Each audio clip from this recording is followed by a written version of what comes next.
Manchester United have shown interest in Matheus Cunha, who plays, you can call him Cunha, Cunha, any, depending on how your pronunciation is, but Cunha, Cunha in there for you. He plays as a centre forward for the side of Wolverhampton Wanderers, and Manchester United showed huge interest in him in 2022 when Erik ten Hag was obviously searching in for a centre forward to obviously coming in through the club of Manchester United. By that time, he hadn't gone ahead to cross from Atletico Madrid to come in to play for Wolverhampton Wanderers. Welcome to the United Matters channel, third video of the day, and hope you guys are really having fun. I know most of you are really shocked. You thought that our day is over. Our day is not yet over because we are obviously going to be doing a live video. You understand? We are obviously going to be doing a live video after this video, like 2 hours from the time of upload. We are obviously going to come up with a live video and see how we are going to be talking about the future of Manchester United, and I would really want to see what your input or intake is. Now, we are also talking about Erik ten Hag coming out and obviously speaking hugely about the transfer plan of Manchester United and Sir Jim Ratcliffe over the moon, because one of the things that we are going to obviously exempt us from playing in Europe have obviously gone ahead to be solved, and it looks like Monday, a deadline that was set, has obviously gone ahead to really get United into better results.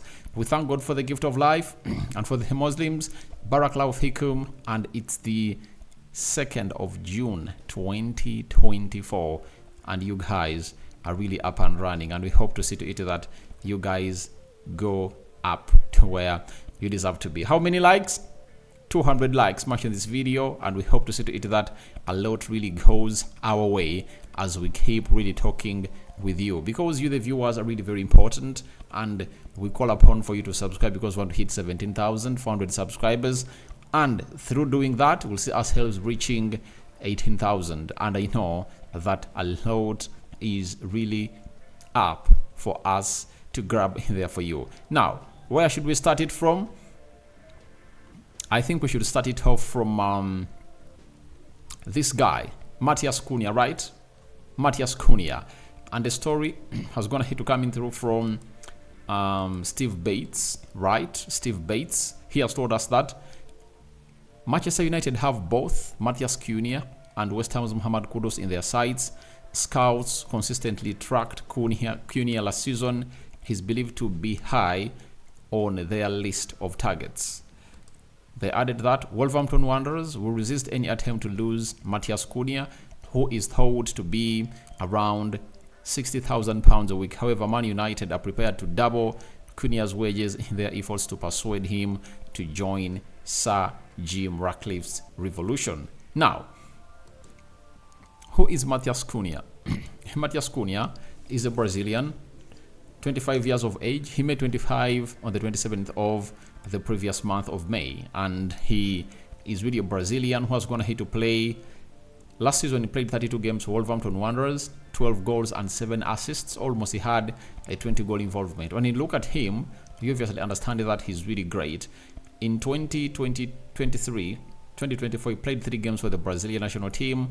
2020, 2022, he played 6 games, for the Brazilian national team. So, if a striker can average 20 goal involvements at the side of Wolverhampton Wanderers, it really goes down your brain that when it comes to Manchester United, he can obviously do better. The positives that you have in getting him in is that he's a high related player. He's still high related because he has all what you want a striker to be having in the Premier League. He is really that striker that will obviously get you what we call the physical presence. You know that very well. Then he is again that kind of striker who will get you goals. And I think Man United next season is going to be up to the task to create very many chances, and I know it's really going to be happening into that ilk. So I'm just getting excited onto how we're being linked to him, because if I'm having Rasmus Højlund and Matheus Cunha, I'm 100% going to be okay with what is going to be up at Manchester United into the striking forward. My problem is the price. What is the price of Manchester United? Sorry, of Cunha. You get? My only problem is the price. You get? If the price is okay, then I'll obviously say, let's get in Matheus Cunha, you know? Because if he's a 50 million pound striker, I'll be like, why don't we go in for Benjamin Sesko? Because Benjamin Sesko is 55 million pounds. Add 5 onto that and get in Benjamin Sesko, who is just 21 years of age. Cunha is 25. But maybe Manchester United have found themselves in a situation that they don't want to obviously find themselves in a position of really competing with other teams, and they would like to go in for players that, one, are gonna be easily for them to obviously sign. Secondly, players that are gonna really earn not more than £150,000 a week, and that should be the plan for Manchester United, such that if you get in like 4 players and you've gonna hit to give them contracts below all equal to £150,000 a week, that means you've gone ahead to get the wage of Rafael Varane and Casemiro. Okay, Rafael Varane and Anton Martial, the 2 players that left, and you've divided it in between 4 players. That is it. I know if you bring in Todibo, he'll call in for like 100,000. Let's 150. Olise, the same. Cunha, the same. And who else are we looking in for? A CDM, the same amount of money, meaning that you've gone ahead to let out 2 players who have been consuming £600,000 per week, and you've gone ahead to bring in 4 players that are really being paid that amount of money. I think that's the best way of saving. If Casemiro finds his way out of the club of Manchester United, that means you are saving money. If you can get out Sancho, you would have gone ahead to save close to £700,000 a week from Manchester United. Donny van de Beek, 140. There is Aaron Wan-Bissaka. There is Harry Maguire, is also a player that really earns highly at the club of Manchester United. So, in my understanding, I'll be welcoming Cunha, provided he's a 40 million pound striker. If he's a 50 million pound striker, I feel like we shouldn't obviously go in for him. But the option of Benjamin Sesko looks like he's so much close to joining Arsenal, and he was in London watching the Champions League final. And there is a story I'm going to be doing onto the Rokani Media Football that is going to hit to be broken, as this guy is going to hit to obviously see Arsenal bid for him at the side of RB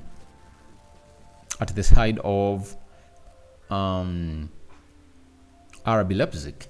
A story that I believe is not all that okay, because how do you bid for a player whose contract to be really triggered, you need to obviously pay the buyout clause? No one does that. You cannot negotiate with the team when it's having a fixed price, you know. And I find that as a total lie in here onto the United Matters channel. But for Matheus Cunha, we wait and see. There is a problem that we are having as Manchester United to convince Wolverhampton Wanderers to give us this guy, because when you look at Wolverhampton Wanderers last summer, they sold, I think, 2 players expensively. One was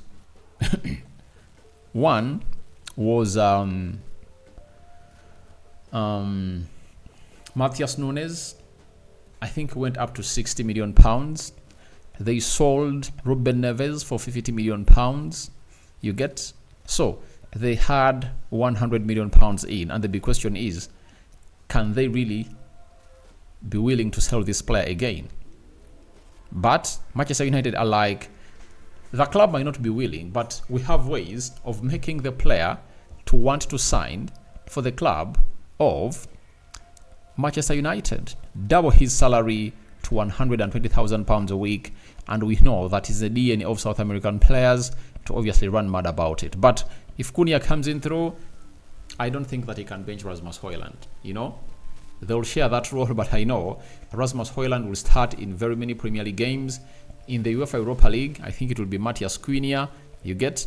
And if we qualify for the Champions League, obviously Rasmus Højlund will obviously go ahead and do the needful, because for Rasmus Højlund this season, he has been really hot, and his numbers don't really lie. The last time I counted, Højlund had gone ahead, obviously, to put in, I think, they were 17 goals. Not so.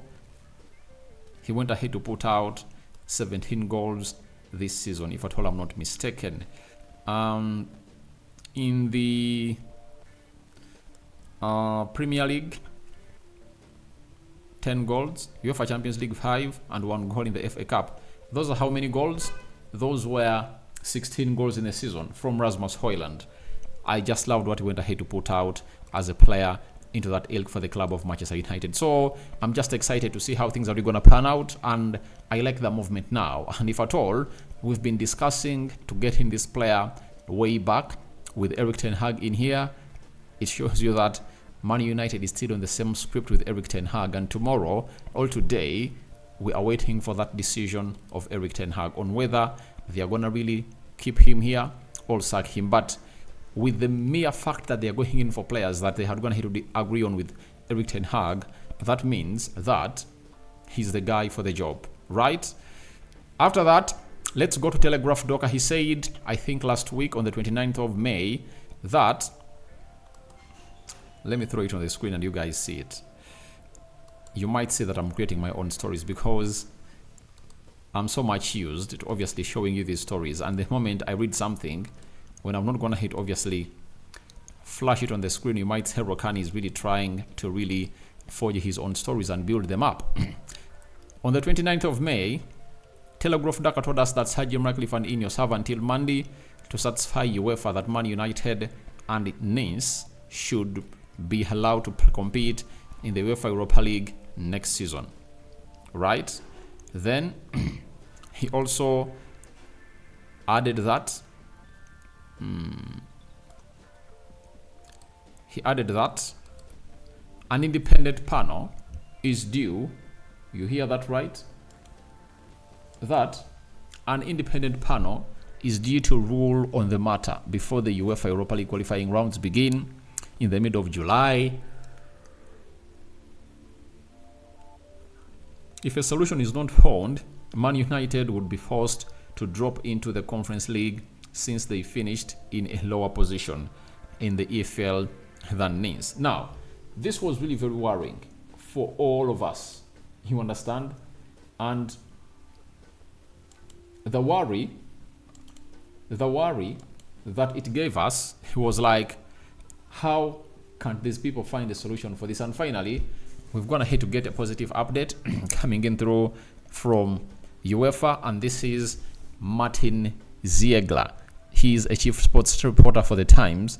He has told us that Manchester United and Man City are set to be given the go-ahead by UEFA to compete in the same Europe competitions as their sister clubs in the coming season. So, we are set obviously play with Nice in the UEFA Europa League. The club's financial control body is due to make a decision on the issue of malt ownership on Monday, and it is understood that CFCB should allow Manchester clubs to compete in European competitions with their clubs in the same group.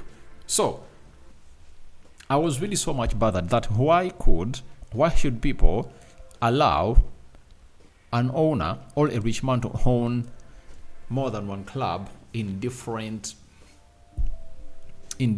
leagues, yet when they come up to obviously meet in the Champions League or UEFA Europa League or Conference League, you don't want them to meet, meaning that you should just obviously go out and really put out that law that no owner is supposed to be having a team in more than one league.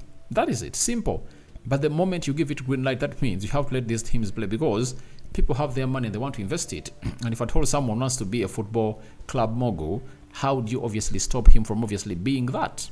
So we wait and see how that pans out, but it comes in through to be good news for the club of Manchester United that no way we are going to be dropping into the UEFA Conference League. We are going to be really getting direct into that, and even if Nice draws against Man United, these two teams will have to play against one another in the same group. Now, Erik ten Hag, he has gone ahead and explained to the media on the decisions they took last summer to bring in signings. He said, the plan last year was very clear. we buy a striker and get a goalkeeper who is able to shape the ball from behind and an extra midfielder. That was the approach, and in theory we would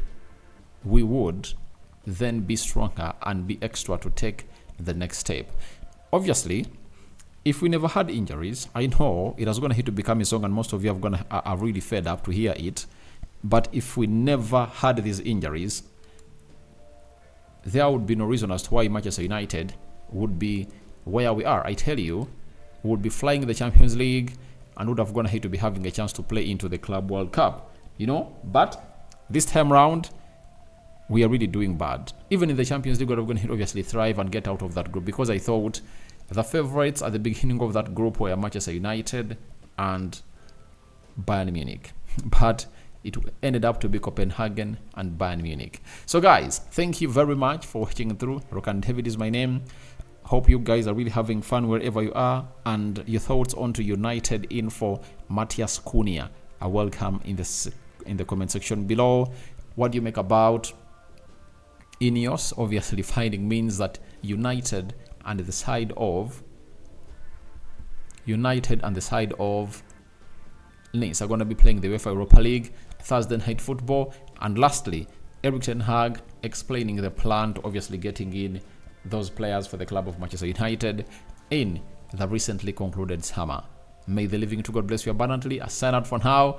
See you later, as the Muslims. May Allah bless you abundantly, and good night to those going to bed. But better be prepared for the upcoming live that I'm gonna be really doing the next 2 hours from now. Not so? 5 fingers out to everyone watching in through. Continue to subscribe and do the due diligence. After subscribing, hit the notification bell. That will enable you get notified every time we upload a video onto this channel. I'm out, and bye bye.